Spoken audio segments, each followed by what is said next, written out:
One user asks, why haven't you been on the Joe Rogan Experience? Well, there could be two reasons for that. One, which is probably most likely, is that I'm not popular, famous, and influential enough to be on JRE.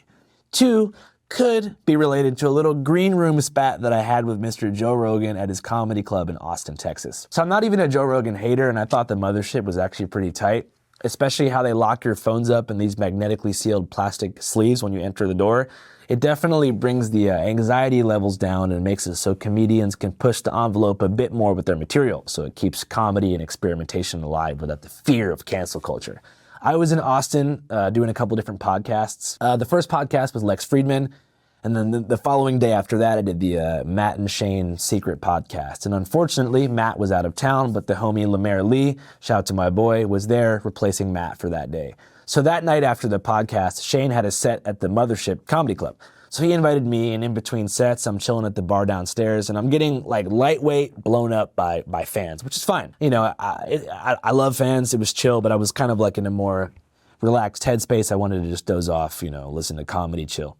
And so I told Lemaire, I'm like, yo, can I go upstairs to the green room? I'm trying to, you know, kick back and, you know, lay low for a bit. He's like, man, I could take you there, but just so you know, Joe Rogan's a bit territorial about that green room. Like, so it's at your own risk. And I'm like, dude, no way, it's gonna be fine.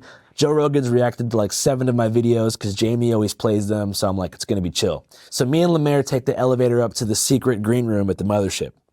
There's 5 comedians in there, all in their mid-20s. Everybody recognizes me except for Joe Rogan. So everybody's dapping me up.